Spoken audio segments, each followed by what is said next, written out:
or even a symbolic interactionist perspective, to me is infinitely interesting. So since we are in uncharted territories, just that was there too. So or we don't have to worry about it, and it's just like, who's got a new PlayStation 5 for $1,500 that people can buy? That's my interesting soch. I think I'm just gonna paint their PlayStation 4 white, and then, you know, like, re-gift it to them. That shouldn't be disappointing at all. Actually, let me tell you, and then I'll start in on this. The parenting move that I am going to pull, though, so they've worn my boots and they've worn Julie's boots to do farm work, and worn them like half in and half on. And over the last year, they've actually destroyed our boots. So did I tell you about my plan for that for Christmas? No? Well, we're actually going to give ourselves new boots, take the boot box, and put our old destroyed boots in it and wrap it up. Then we're going to open our boots first, super excited. Then they get to open their boots. And that's am I going to do that? Or am I that savage? You know I am. I'm from that magical time called the 70s, before concussions. I don't know, before so many things that really we shouldn't just care for now or acknowledge. So anyway, yep, there's my secret plan. Am I going to do something nice for them too? We'll see. We'll see. Of course I am. All right. So exam. I mean, you should have turned in paper. Discussion is kind of like out of the way, seems to me. I mean, it really does seem to me. Let me go to the home thing we got going on here. Yep. I mean, right now it's all exam this week. So I'm going to finish talking about this. Let me screen share in a minute. Are there any other questions before we move on? I know a lot is changing. Poudre School District kids went back for about a month, and now after this week, they're yanking them again. You know that spring, or maybe you haven't heard, but spring is now going to, I think, take place through, is it April or something? They're pushing back spring break by a month, and then everybody's going to go up until that point, and then step back again. And really, I do hope by the beginning of the summer, with an administration that believes in science and working hard to get this thing more under control, that we won't be where we're at right now. But right now, we are we're in some dicey territory. So as far as that goes, any questions? All right. Well, I've got the exam open. Let's talk about racism and prejudice. Do a screen share here. Let me get back here. In just a second here. I'm gonna go to here and then over to here. I'm gonna do that business here. And then, all right, screen share. Here we go. Just checking with everybody. Do you see that on your screens, everybody? Okay, great. Any question? No questions so far? All right. Well, awesome. I hope the semester is going well for everybody. And you know, the good news is that we sort of knew that, like, the rug might be pulled, right, and all that business. So nothing changes for our class. So we didn't get used to a really nice room with me playing music really loud before each class period. We didn't get to do any of that. I didn't get to wear my dominatrix outfit. Again, probably the thing I'm most disappointed about this semester, but let's move on. All right, so prejudice and stereotypes. Similar, and really why we're talking about this piece right here is because we're going to talk about, yes, that they exist, but we also want to look at, how do you dismantle this stuff? How do we deconstruct racism, prejudices, and stereotypes so that we can create a more equitable society? I mean, that's our goal as sociologists, is to take something and do better with it and help people that might not be getting a fair share or an equal shake or whatever those things are. So prejudice, rigid and unfair generalizations about an entire category of people. Stereotypes, an exaggerated description applied to every person in some category. So does racism exist? Of course it does. Yeah, I mean, absolutely. But when somebody says prove that somebody is racist, that does put a pretty big burden on the person that suddenly has to prove the existence of this, but really it's everywhere. I mean, it's institutionalized, it's in our families, you know, it's in our government, it's in our policing system and criminal justice system. We really run into it in a lot of places. So let's, go about it, like I said before, with the measure of responsibility and not guilt that gets us somewhere. So the belief that one racial category is innately superior or inferior to another, widespread throughout United States history, where ideas about racial inferiority supported slavery. And it has to be understood here that this just wasn't supported by average folks alone. It has to be supported by and put out by a power structure, right? By a structure that has the power and wide reach to be able to get a majority of people, or as many people as possible, to sort of believe in these things generation after generation. So it doesn't happen in a vacuum, I guess, is what I mean here, right? We're not just in the situation that we are today for no reason. We could look at colonial or colonization across the globe. We could look at it 100 years ago, 200 years ago, you name it. And certainly we have seen a decrease in overt racism in the United States. So let's look at the past 50 years, 40 years, 30 years, 20 years. Yes, I believe that there has been a decrease in some overt racism, and I think that we have seen that rise again, right? And not like the South rising again. I mean, I don't even know what that means. I guess it means they lost. Get over it, right? All right, discrimination. So let's look at this, because discrimination can be an individual piece, or it can be supported, like I said, by society's institutions. And I'm sorry, this has, for some reason, I gave these, and somebody was helping me build the class this summer, and they reformatted the PowerPoints, and they did this. So sorry about that. But institutional prejudice and discrimination. So what we're talking about here is, and it's good to know what the term is, institutional discrimination. I mean, that's built into the operation of society's institutions, right? It is built into the way that criminal justice system works. It is built into the way that our educational system works. It is built into the very fabric of our banking, business, and loan institutions, right? Trayvon Martin, this is just an example. But what I would say is that compared to 2012, we now have the technology to see this happen all the time, right? This was happening all the time for years and years and years and years and years and decades and decades and decades, right? But now that we're seeing it all the time, I think people are receiving it differently. I think that we're understanding it differently. I think that people are, expressing, as they do in a democracy, that they want change around this type of stuff. In specific policing and police, and the mortality rates and how they are, executing people of color at such a high rate as compared to people in dominant culture. It's systemic, it's institutionalized, and it's taught so it can be unlearned, right? And that's the important thing for us to remember, and for police departments to remember. Yes, in my last 25 years, I did do race relations work in Minneapolis. I may have mentioned it before, where we would go into police departments and talk to them about their bias and policing and racism. And let me tell you what, that's not an easy place to go, and not necessarily were we well received, but there's a lot of people in that profession that want to do their jobs better, and a lot of people who run those individual police departments that want their police folks to do better as well. So this isn't just something that people of color are demanding. There are a lot of people that are invested into making policing more equitable. Now, we know that that's just not the only area, right? So discrimination, unequal treatment of individuals based on their membership in a group.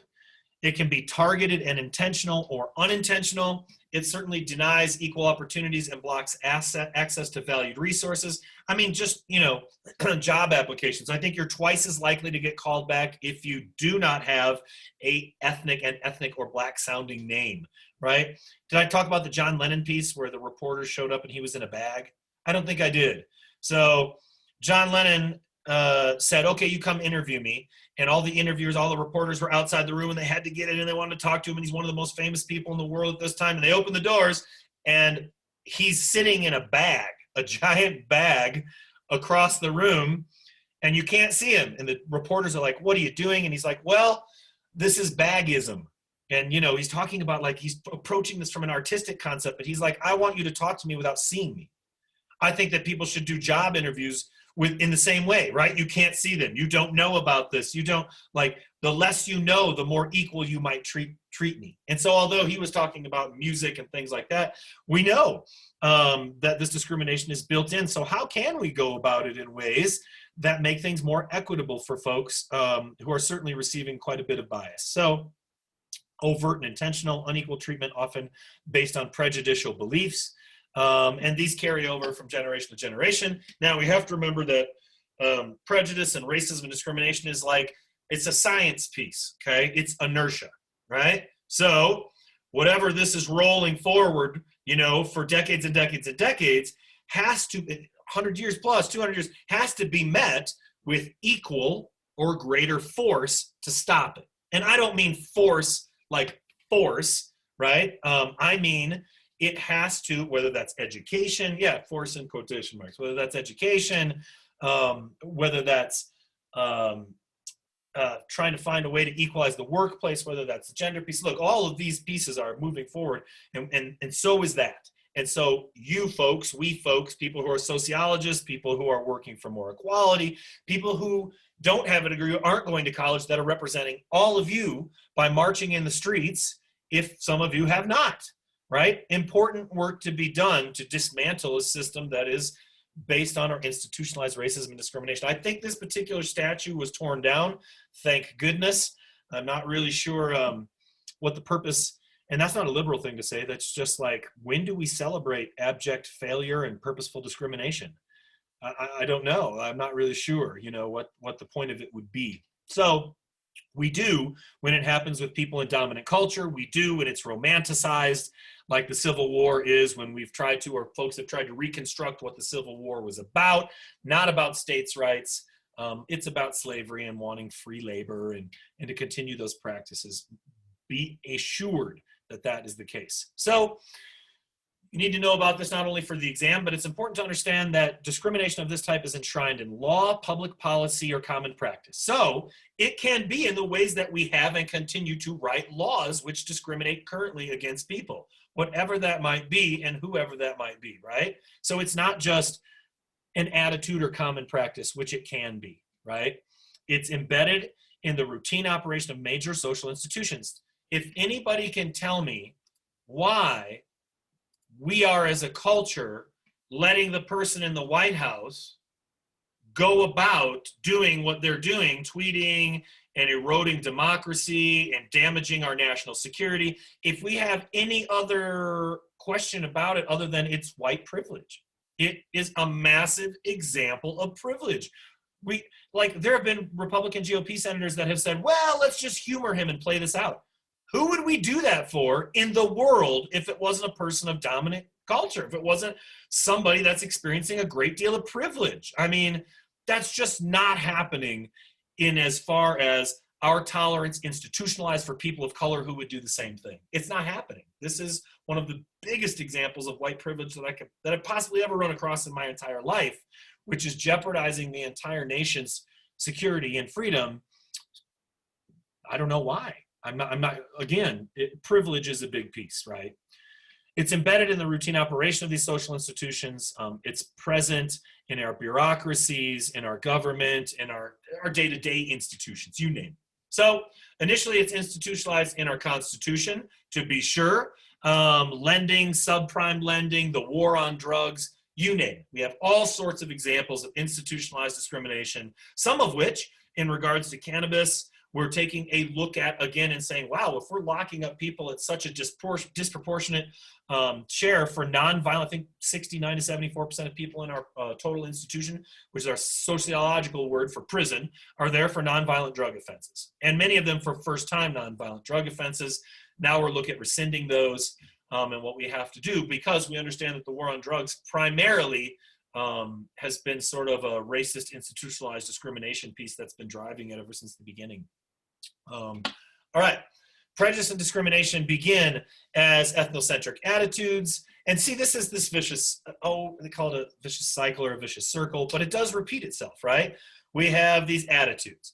Then groups are placed in situations where they're socially disadvantaged or labeled. And that's from a sociological or a structural functional point of view, right? We understand that they're labeling certain disadvantages as just, right? And as fair. That doesn't mean it is, but that's what the power structure would be doing. A group situation is explained as a result of innate inferiority rather than looking at the social structure. So this is the natural way of things. But can you imagine that? really like, I can't still. I've done race relations work for a quarter of a century. And the idea of explaining someone's inferiority as innate, I mean, I'm just trying to apply the same to gender. That's just not going to work for people. It's not going to work for society. It's not going to work for those individuals. And certainly it doesn't work for what we're trying to do as human beings, right? All right, so privilege in the situation about money, not race, in my opinion. Yeah, there's a lot of pieces that are about privilege that are about that, but you still have to look at all the pieces of privilege that intersect, right? Money is a big piece. Race is a piece. Gender is a piece. Age is a piece. I mean, what jobs are you allowed to do at 13 and 70? McDonald's, Walmart greeter, right? I mean, at 70, we should have people who are our elders in some more important roles and positions, but we're not oftentimes anyway. So anyway, the cycle repeats itself. And a little bit from Woody Harrelson here. White men can't jump. Stereotype, right? Obviously exaggeration. Prejudice. So prejudice, a belief about an individual or group that is not subject to change on the basis of evidence. So doesn't matter how many times you prove that women are not innately inferior by being emotional or over emotional, or that these particular people in this particular race has this characteristic, whatever that might be. A lot of times people just aren't going to change that idea. And that's why it's a prejudice, right? That's why it's a stereotype, because they have these beliefs, we create them, we construct them socially, and then they stick. And again, we got to keep coming back to the part, which is like, if it's real and its repercussions, then it's real. I don't want it to be real. You don't want it to be real. But if it's real, and if it manifests itself as such, then we have to deal with it. So obviously, I have here negative stereotypes of Africans developed after Europeans discovered the economic value of exploiting people for their labor and natural resources. I mean, Africa was its own country. The United States was its own country. To take people from one place to another and start a transatlantic or an international slave trade, I mean, come on.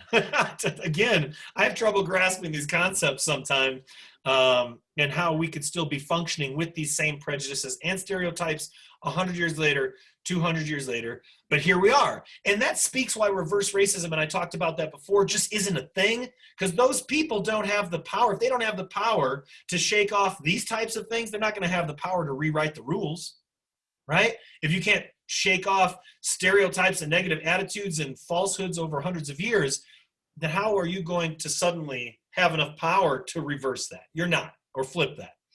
So it can be a positive stereotype like, wow, African Americans are unusually athletic, or you're the best at sport, whatever that might be, right? So it could be positive, but if it's still a stereotype or a prejudice, it's still racist, right? Now, this is a quick thing here. I love looking at birthing statistics. One of the things that I love doing in Soch after having 2 home births and experiencing and participating in 2 home births would be to looking at the infant mortality of our country, which is worse than many places in the world, even though we have the most technology. So one of the reasons I'm interested in birthing and sociology is because money and how much you spend on birthing and then infant mortality rate are not necessarily all connected, which doesn't seem, it seems like it would be for us, but it's not necessarily. All right. So let me see. Okay, so let's just look at birthing here. Higher level of negative birth outcomes for people of color. Black women 60% more likely to experience premature births. Black children or babies 230% more likely to die before the age of 1, as we talk about mortality. Black women more than 2 times likely to have underweight infants. And so we look at epidemiology, right? Studies communicating their social status and practices and the problems that we have to figure out, and how we understand like health and disease and the connection to race or the connection to gender, because those are big pieces. And I already told you the biggest indicator is actually, in fact, not race. That's number 2, but would be SES, which is socioeconomic status. All right. Look, we're talking about 92, Geronimo's attributing racial disparity in birth outcomes to weathering. basically an amalgamation of racism and stressors ranging from environmental pollutants, crime, poor health care, leading to demonstrable deterioration of health, poor birth outcomes, advanced aging, and early death, to be sure. Your race, your gender dictate in this country how long you will live, and we have already talked about that as well. Why do we struggle so much with being a multi-ethnic or a multiracial society when that's our very founding principles? I think we have that cognitive dissonance because of what we say we are and how that really plays itself out in reality. That doesn't mean that we can't be that someday, but we are far from, I guess, our goal of equality and justice for all, particularly on a racial level. So we are increasingly more diverse. We know that. What's that mean? Well, get used to it is what it means. I mean, it means that we are already diverse. We have been, and we're going to continue to be. If you don't want to live in a diverse nation, or you're a person that doesn't respect diversity, you might not want to live here. You might want to live someplace like Russia, where they purposely make sure that the government isn't very diverse. They purposely make sure that their sports teams are not very diverse, right? This is not something there that is very valued. So if you have a problem with that, I think that people say the same thing, right? Well, if you don't like it, go back to your own country. Well, obviously Europeans aren't from the United States, so the same could be said for people that struggle so much with this. Non-whites make up over 38% of our population. In another 20 years, they will be projected to be the majority. Look, by 2050, 1/5 of the United States population will be immigrants. We are a diverse nation.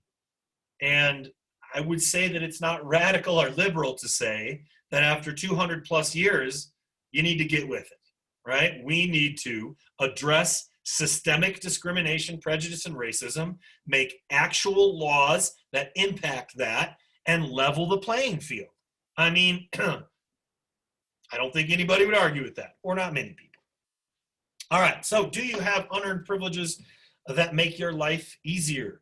And I think I'm gonna go now, I'll head back there, stop in the screen share for a second. I believe I did ask this question. Do you have unearned privileges that make your life easier? 53 said yes, 9 said no. So, or the next question, do you have unearned privileges that make your life harder? And then we're split right down the middle. So what unearned privileges make your life easier or harder? Because as I've identified before, being able to identify our privilege and sort of reconstruct what that means is essential. All right, it's that fake crutch that we're propped up on that we feel like gets us ahead, but it does more to disadvantage others than it does to help us. And in the long run, can be a really, really, really huge detractor for us to be able to do the things we want to do in our life. So what unearned privileges do you have or don't you have based on race that we're talking about, right? Or just unearned privileges in general. It could be associated with gender. Let's just talk about privilege now in a greater sense. What do you think? I'm going to open this up. 11:26. Hi.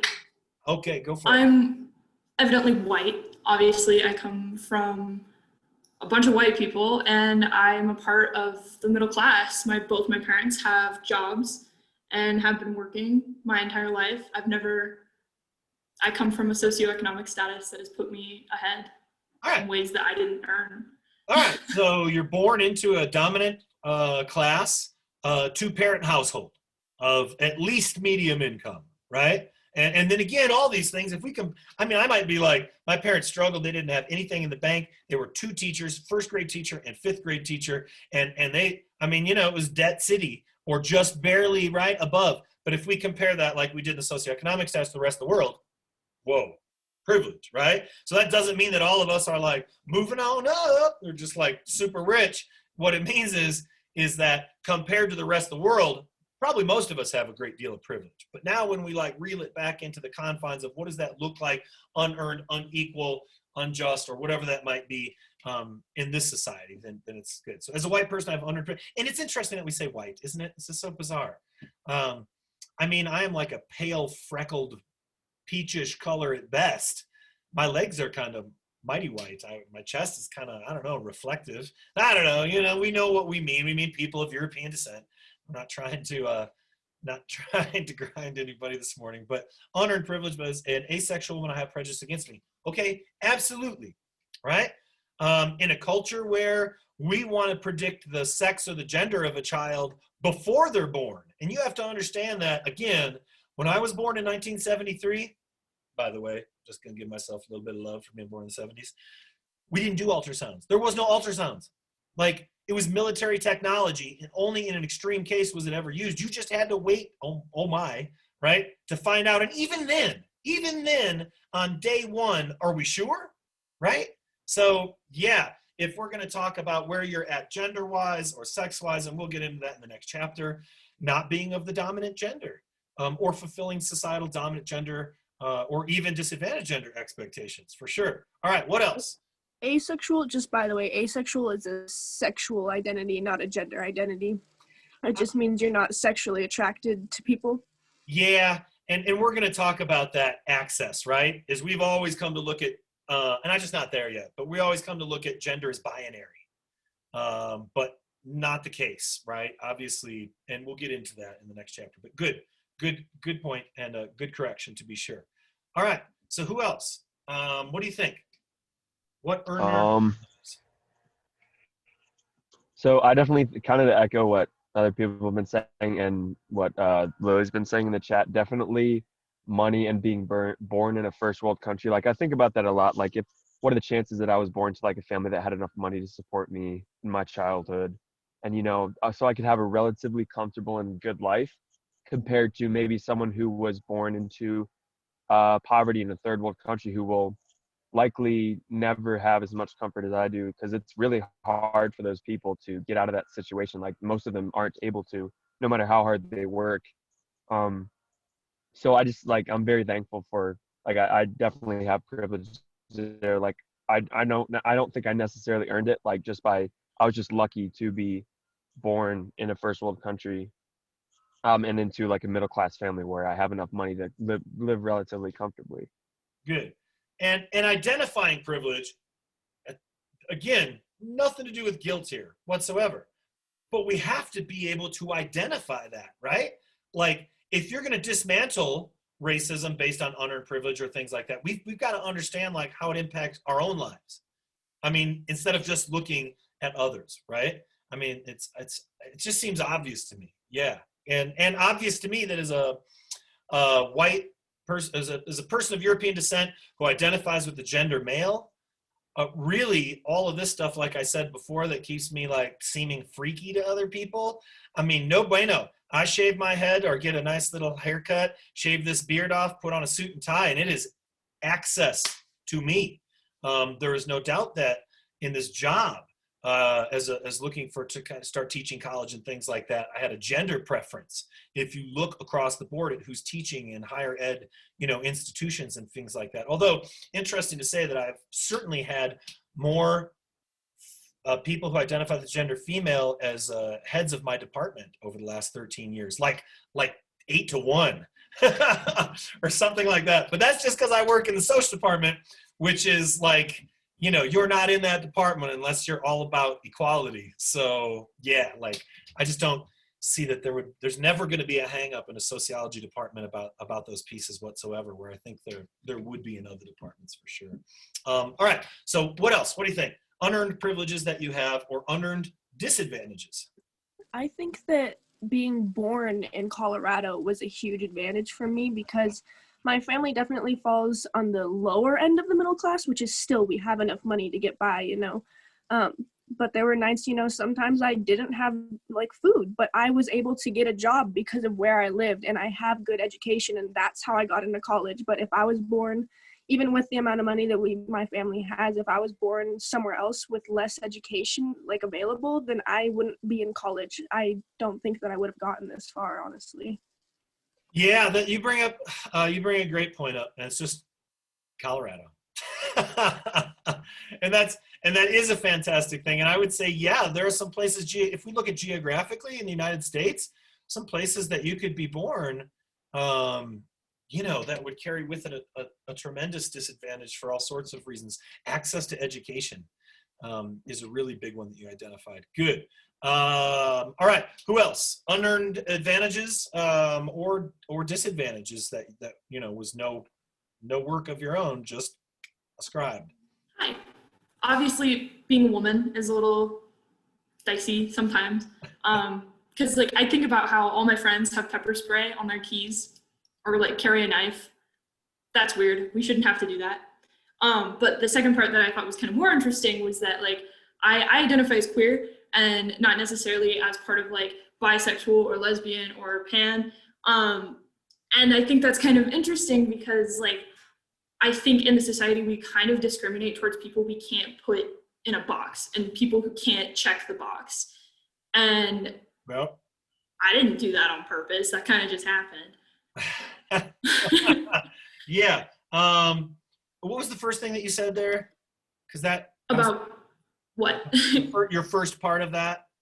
Oh, I identify as queer, so I don't necessarily fall into like one of the. I think there was even something before then, but. Oh, about like women as a woman. Yes. Okay. So let's talk about that, right? I bought Julie like military grade pepper spray like several months ago because she works at a grocery store, a Vitamin Cottage, where she used to just sell groceries. And now it's gotten really ramped up with people with masks and people following employees. I went and bought her one and was like, use this.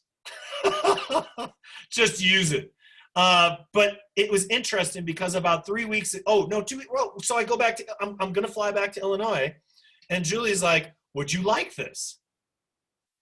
And she knows that I'm flying into Chicago. She knows that Freeport is kind of a dicey town too. She knows that I'm taking public transportation.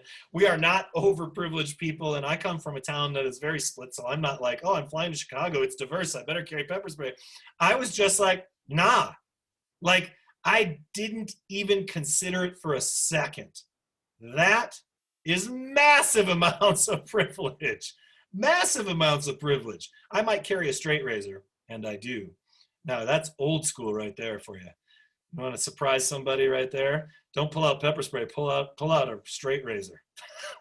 That's like, there's so much lockjaw in this 100-year-old blade, you could go ahead and take that risk. Anyway, but that's a massive amount of privilege and a gender piece there that, until I bought it for her, I never considered it. And when she offered it to me, I was like, how silly. Like, you know what? I might need that pepper spray for all sorts of reasons. So yeah, personal safety and protection and just moving across campus. If that is not on your radar and you identify with a gender that makes that so, or an age that makes that so, or whatever that might be. Yeah, absolutely. Can't wait to get a gun for my car when I'm 21. Oh, yes. All right, so what else? Any other unearned privileges? See, that's a good one because that's one, they're all interesting. I don't mean good. But some of the more institutionalized they are and the less we think about them, the more impactful sometimes they can be because we just don't realize it, right? Concealed carry from Texas, so I love my guns. If you put a weapon on, you better be prepared to use it. Indeed. Yep, indeed. All right, so anything else? Anything else? I guess the only thing that I would say is my family, my great-great-grandfather was an illegal immigrant, and I got the privilege that I look white, like really, really white, but my family is actually a lot darker than me. I don't know how I got so pale. So that's a privilege that I got, probably from my dad, honestly, but my family is Greek and we have darker skin, and when they immigrated here, they had to change their last name, and that's a privilege that like I got because I'm a younger generation, but I know that there's families that still have to do these things, like, and I don't have to. I didn't have to change my last name because it looks white, but my first name, nobody's gonna question it, so. Right. And there's not a lot of discrimination against Greek people anymore like there used to be, so. Sure. Good. Name changes. Yeah. And if we think back a long time ago, was your name just purposely changed? They took a look at it and was like, nope, you're Johnson. Nope, you're whatever, right? That's obviously something that's important to people in ways that we can't even say so. Yeah. Okay, good. Let me head back here real quick. Not real quick, but let me just head back and do a screen share again. All right. And as usual, I really appreciate everybody participating here a ton. We'll save like non-participation for boring classes and stuff like that. I don't know. Or maybe you should start participating in boring classes to ramp them up. I have no idea. All right.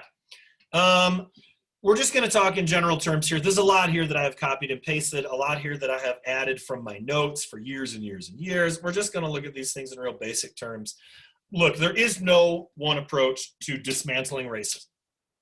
I tell you what, it is not to continually send out emails to students how not racist you are while not implementing systemic changes. I know that much. And it's okay, I think. We should, that's democracy. We should be critical and want higher expectations for our school in regards to that. I mean, I'm still in it to win it with all of you and make this campus better. Whether that was me getting put on academic probation 3 times during my master's degree, or now that I'm teaching, I haven't really been busted here on campus for anything too much, but you know, we got time. All right. Approaches work best vary from individual to individual. Look, the type of discrimination is a big deal, right? And of course, they all share this one assumption. This is what I love it. This is the big piece right here. Although prejudice might serve some important individual or social functions, we're sociologists, right? It involves invalid or irrational thinking and is therefore vulnerable to attack. And that's what I'm talking about. Not physical attack, but how would we or how have you ever dismantled prejudice? What do you think? I'm going to ask that question right now. I sort of have this in the background. Have you been at a family reunion and some old grandpa or uncle tells a horrible joke and you stop him short and you're like, that's awful and you're awful and you need to stop that? I mean, has anybody here in this class ever overtly tried to stop racism? Tell me about it. I grew up in Parker, Colorado, which is probably the whitest place ever. Is my mic okay, by the way? I have headphones on, and I know that can be wonky sometimes. No, you're good. Okay, cool. But yeah, so a lot of my friends, they grew up and, their families were pretty racist and stuff like that. And so, it was, just sometimes they just wouldn't know any better because that's just how they were raised. So I was able to be like, hey, man, that's not something you should say, or that's not okay. And it was really helpful, actually, because a lot of them were like, oh, really? And they genuinely just had no idea because, they were raised in a diverse place, so they just had no idea. And so it was kind of it's kind of interesting to see how there's people, just the way they're raised, they just genuinely don't have an idea, that some of the things and, some of the ideas they have about people are not correct. Great. Good contribution. I think that we have to understand this, that obviously not everybody with a Leonard Skinner shirt that has a Southern flag on it is racist. Some of them just like 3 guitars in one band, right? like some people, that's not their piece. They're not overtly racist. They just honestly do not know or understand. And then there's people that definitely are, that pretend not to know and understand too. But let's just say that some of this is dependent upon where you lived, how you grew up, who were you around, and how was that disseminated to you. So one of the ways, oh, go ahead. Was there somebody else? One more? So yeah, me, my mom, particularly, she went to DPS school back when they were doing integration, where they would bus white kids from the white neighborhoods into 5 Points. So she kind of just has a lot of issues because that made a lot, and she was really young too, and she didn't understand it so much as oh, we hate you because you're black. It's we don't like you because you're mean to us because blah, blah, blah, blah, blah, blah, right?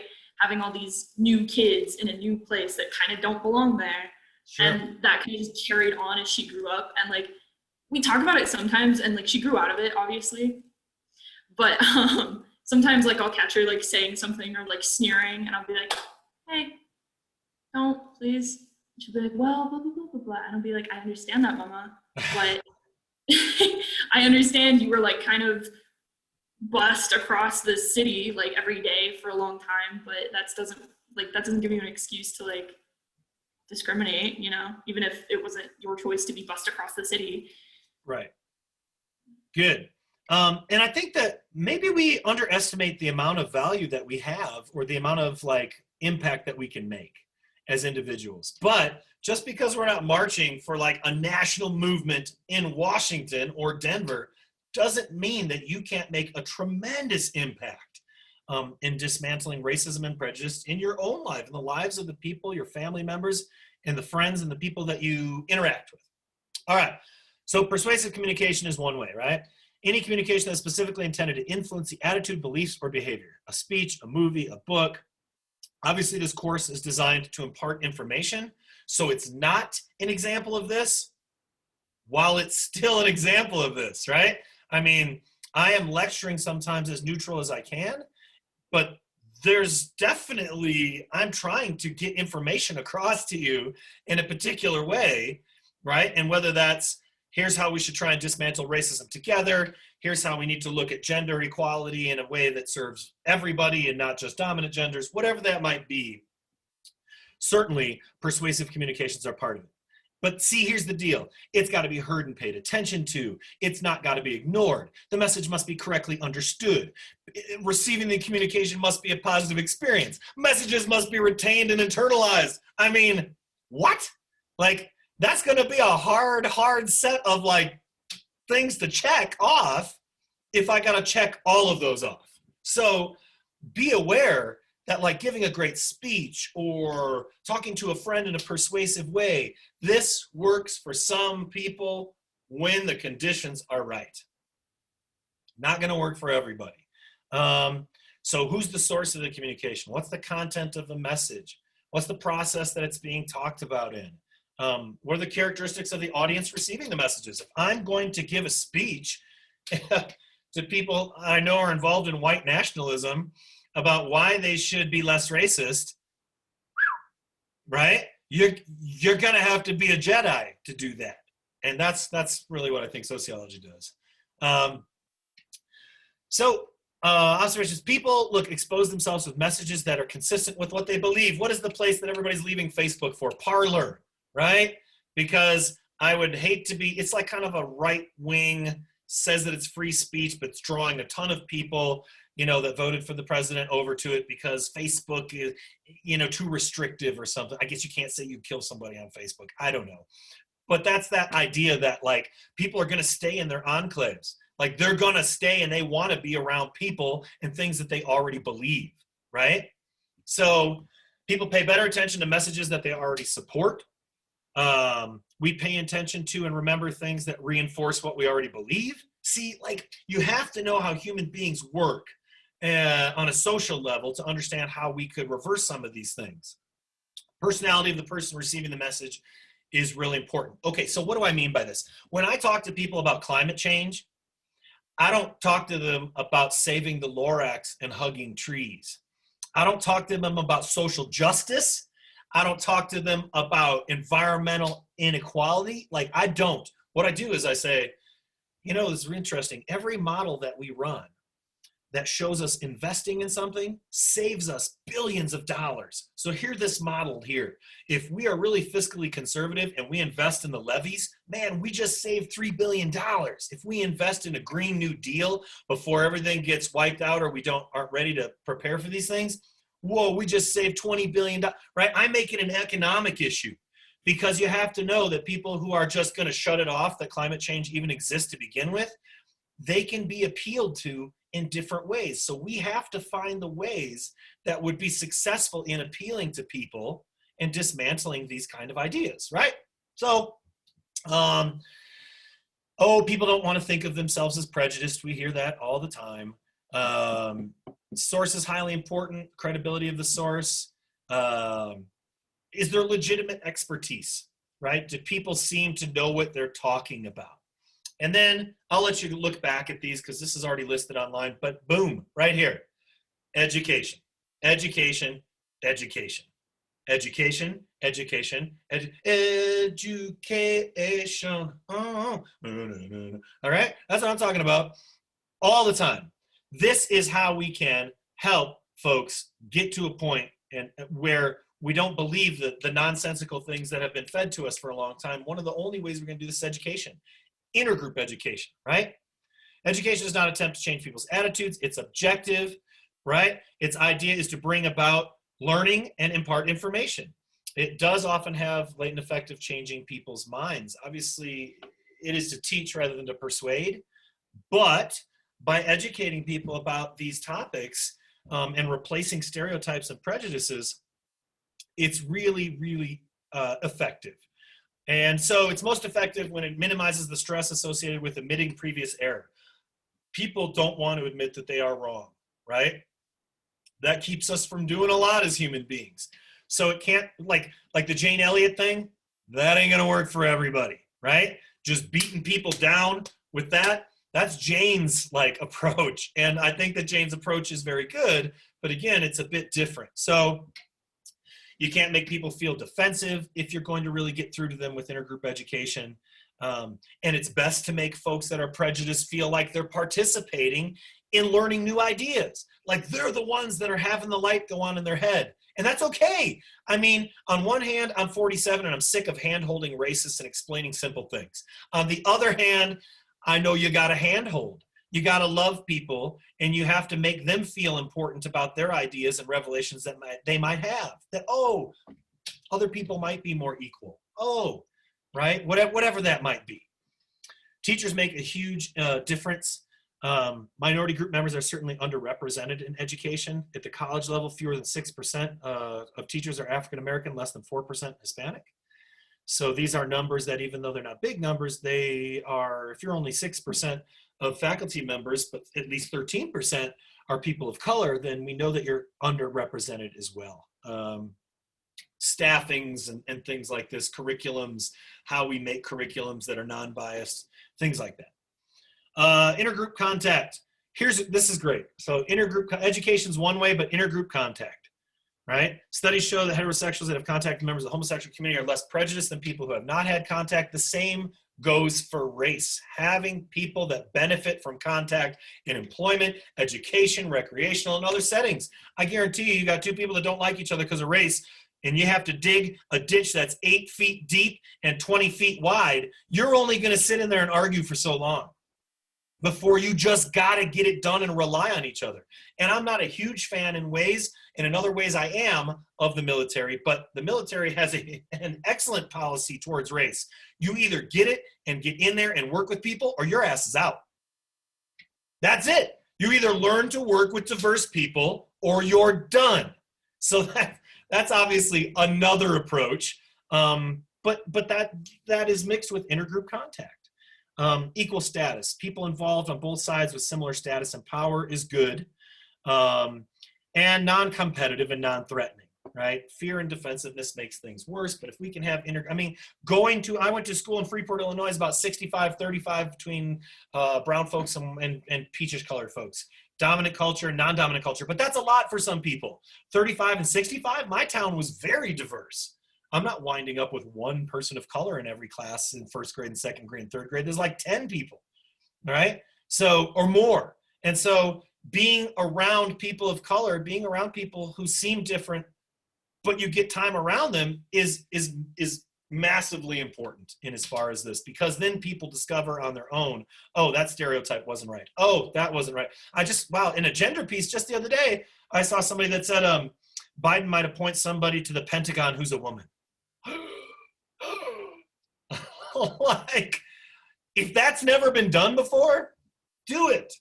You know, if the military needs to have more people that are not the dominant gender involved in serious decision-making, try it, right? The same is true with all of these institutions across the board. So now we get to simulation and experimental exercises. And so this is everything. Like what Jane Elliott's doing is like education, intergroup contact, a little bit of therapy.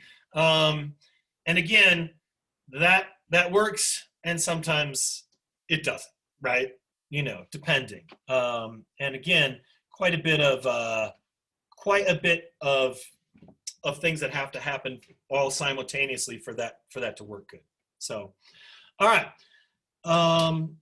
Yeah, conditioned learning, absolutely. Intercultural communication, great class, and educates people about different cultures and people, absolutely. I always suggest taking a class from the ethnic studies department.